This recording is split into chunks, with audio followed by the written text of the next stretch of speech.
Hay algo único en Viena. El municipio posee 220.000 viviendas, albergando aproximadamente un tercio de los inquilinos de la ciudad. Otro cuarto alquila viviendas propiedad de una ONG, y esto coloca a más de la mitad de los habitantes en unidades de vivienda pública. Pero ese sistema está bajo presión. Around 90,000 people claimed political asylum here. For the first time since the Second World War, a far-right party has come top in the country's general election. Durante años, Viena ha sido la ciudad de más rápido crecimiento en Europa después de Estocolmo, y esto se debe principalmente a la inmigración. También tienen un costo de vivienda relativamente bajo en comparación con ciudades similares. E históricamente, cada vez que olas de inmigrantes llegaban a Austria, se buscaban formas de excluirlos de la vivienda pública y empujarlos hacia el sector privado más caro. Estas políticas fueron clave para mantener la vivienda en Viena asequible, pero han sido acusadas de ser racistas y discriminatorias. Y bajo presión de la Unión Europea, tuvieron que hacer cambios. Pero dado el aumento desorbitado de los alquileres al que se enfrentan muchas ciudades de Occidente, ¿son estas políticas selectivas quizás un mal necesario? Esta es la crisis de vivienda en Austria, con Hindsight. The Austrian capital is again the world's most livable city. Vienna has retained its ranking as the world's most livable city. Gran parte del reconocimiento sobre el mercado de vivienda en Viena se centra en el alquiler, pero con un porcentaje tan grande de viviendas en manos públicas, es difícil ser propietario. Solo el 20% de residentes son dueños de su casa. Mientras que Viena es un mercado de alquiler relativamente asequible, se ubicaron como la quinta ciudad más cara de Europa Occidental para comprar. Y en comparación con el promedio europeo, los precios de las viviendas están aumentando mucho más rápido en Austria y Viena. Y esto tiene todo que ver con la vivienda pública. Así que antes de mirar esas políticas de vivienda que están dirigidas a inmigrantes, veamos primero la vivienda pública en general y si realmente es deseable. A principios de 1900, Viena estaba en pésimas condiciones.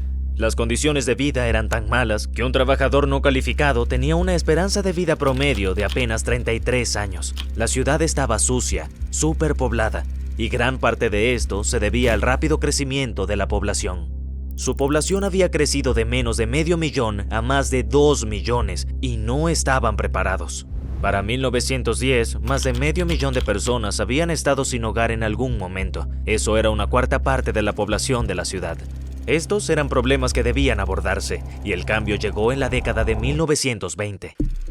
Un nuevo gobierno fue elegido, y su estrategia fue construir viviendas públicas. Se construyeron un par de miles de unidades cada año a partir de los años 20. Estas viviendas eran gestionadas por una organización sin fines de lucro. Una familia en una vivienda normal pagaba en promedio el 25% de sus ingresos en alquiler. Estas viviendas públicas costaban apenas un 3,5% del ingreso de un trabajador. Pero en los años 30, aproximadamente 1 de cada 10 residentes de Viena vivía en una de esas viviendas públicas, y su construcción se detuvo en gran medida a finales de la década de los 30. Luego, después de la Segunda Guerra Mundial en los años 50 y 60, la vivienda pública vivió un renacimiento. La economía de Austria estaba creciendo rápidamente, los estándares de vida mejoraban y los salarios aumentaban, pero llegaron a un punto de inflexión. En 1968, habían 38,000 personas desempleadas y 51,000 vacantes de trabajo sin cubrir. En otras palabras, se necesitaban más trabajadores si querían que su economía siguiera creciendo, y Austria comenzó a mirar al extranjero en busca de soluciones. Primero hicieron un acuerdo con Turquía y más tarde con Yugoslavia para reclutar a decenas de miles de trabajadores invitados para sectores específicos donde la escasez de la mano de obra era aguda. Esto llevó a una rápida afluencia de personas, lo que ejerció presión sobre el mercado de la vivienda de Viena, y el municipio respondió de dos maneras. Primero, aumentaron drásticamente el número de viviendas públicas que se construían cada año, con un pico en 1968. Y, en segundo lugar, aprobaron leyes que específicamente tenían como objetivo a migrantes de Turquía y Yugoslavia para excluirlos en su mayoría de la vivienda pública. Estas casas, que se habían convertido en una piedra angular del mercado de la vivienda de Viena, eran solo para ciudadanos austriacos. Ahí fue donde la izquierda alzó críticas, lo llamaron racista y discriminatorio. A lo largo de la historia, Viena dirigió gran parte de sus subsidios públicos a la construcción de viviendas públicas asequibles que eran construidas y gestionadas por organizaciones sin fines de lucro. Hoy en día, el 60% de los residentes de Viena vive en viviendas públicas, pero la Unión Europea se enteró de estas políticas a principios de los 2000 y exigió a Austria que las detuviera de inmediato. Fue entonces cuando el sistema comenzó a desmoronarse. Y eso nos lleva al corazón del problema. Mientras que Austria quería priorizar a las personas con pasaporte austriaco, la Unión Europea decía que todos debían ser tratados igual. Y ahora veremos exactamente lo que ocurre hoy. Viena ha alcanzado un nivel de vida increíblemente alto. Eso es lo que mide el Índice Global de Habitabilidad. Ellos analizan diferentes educadores como salud, educación, infraestructura, y cada año publican una lista de las ciudades más habitables del mundo. Viena ocupó el puesto de la ciudad más habitable del mundo por tercer año consecutivo. Puedes imaginar que una ciudad con tal reputación se convierta en un destino principal para inmigrantes, y Viena quería protegerse de los posibles inconvenientes de la inmigración masiva. En 2004, varios países de Europa del Este se unieron a la Unión Europea, y Austria temía que esto llevara a una afluencia de migrantes de esos países. Pero la Unión Europea no solo se amplió, también añadió muchas más normas que los Estados miembros debían seguir. Una de ellas concierne al estatus de los nacionales de terceros países, personas con antecedentes migratorios de un país que no pertenece a la Unión Europea. La ley establecía que los residentes de larga duración debían gozar de igualdad de trato con los nacionales. Esto fue una gran disrupción para Viena, porque históricamente siempre habían dado trato preferente a las personas con nacionalidad austriaca. Esa fue una de las formas en que buscaron proteger su parque de vivienda pública. Pero estas políticas chocaban con los ideales que la Unión Europea intentaba defender. Para estos países recién incorporados a la Unión Europea, Austria estableció un periodo de transición de 7 años. Durante este tiempo, solo las personas que trabajaban en sectores con escasez de mano de obra podían mudarse legalmente a Austria. Para todos los migrantes no pertenecientes a la UE, se volvió obligatorio aprobar un examen de idioma alemán y de integración para poder acceder a todos los servicios sociales. Estas políticas siempre se dirigían a grupos específicos de personas. Antes eran los trabajadores invitados a Turquía y Yugoslavia. Luego pasaron a ser personas de países de Europa del Este, y ahora todo es diferente. Nearly 11,000 migrants walked into Austria on Sunday. Around 90,000 people claimed political asylum here. La crisis migratoria de 2015 fue un llamado de atención. More and more children are among the migrants passing through this town, many of whom are seen playing amid leftover food remnants and trash. Una de las rutas más transitadas fue desde Turquía, a través de los Balcanes, hacia Austria. Para algunos migrantes este era el destino, pero muchos solo pasaban por el país en su camino a Alemania, el Reino Unido y Suecia. En algún momento en Hungría, miles de migrantes quedaron atrapados en una estación de tren, pero el tren nunca llegó. Decidieron ir a pie hacia Austria. Al mismo tiempo, jefes de policía en los países a lo largo de esa ruta unieron fuerzas y facilitaron trenes para trasladar rápidamente a estos refugiados a Austria. La respuesta inicial allí fue de bienvenida.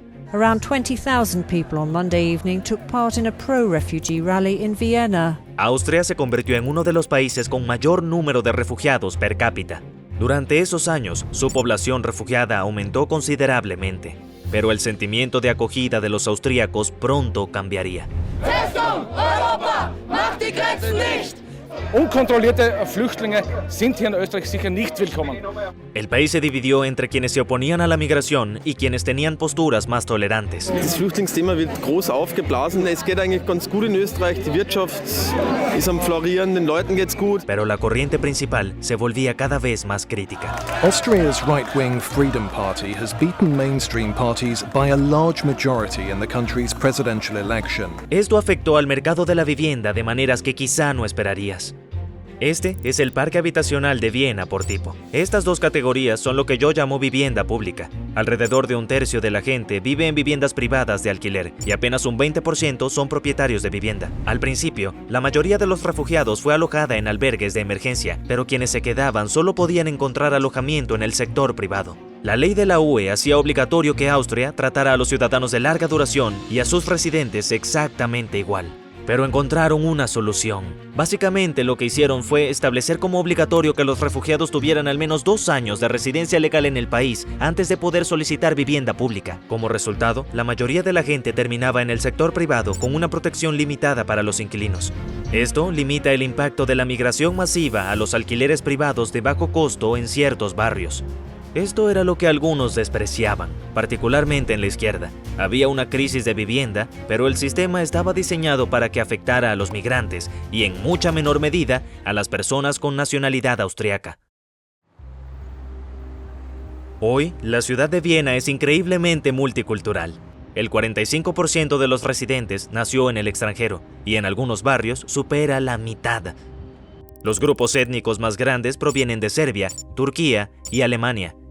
Durante muchas décadas, Viena priorizó subsidiar la construcción de viviendas públicas, mientras que muchos otros países, como Estados Unidos, a menudo priorizaron subsidiar directamente a las personas. La mayoría de quienes alquilan viviendas públicas son trabajadores de ingresos medios, pero incluso una gran parte de quienes tienen ingresos más altos alquilan unidades de vivienda pública. Sin embargo, hay un gran inconveniente en esto porque el municipio posee un porcentaje tan grande de todas las viviendas de la ciudad que se ha vuelto increíblemente difícil para gente como tú y yo poder comprar una casa. Esa es una de las razones por las que Viena está clasificada como una de las ciudades más caras de Europa Occidental, donde comprar una vivienda cuesta más de 13 veces el ingreso anual. La prioridad principal, históricamente, siempre ha sido fortalecer el mercado de alquiler. La ciudad de Viena ahora posee la mayor proporción de su propio parque habitacional en comparación con cualquier gran ciudad de Occidente.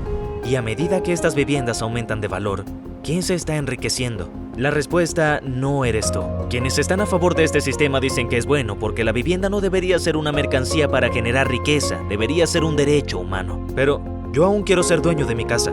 No quiero estar pagando la hipoteca de otra persona, especialmente si esa hipoteca pertenece al gobierno al que ya estoy pagando mis impuestos. Y eso nos lleva de nuevo a este gráfico del inicio. Los precios de la vivienda en Austria y Viena aumentaron mucho más rápido que el promedio de la UE. Viena puede ser una utopía para inquilinos, pero es una pesadilla para propietarios.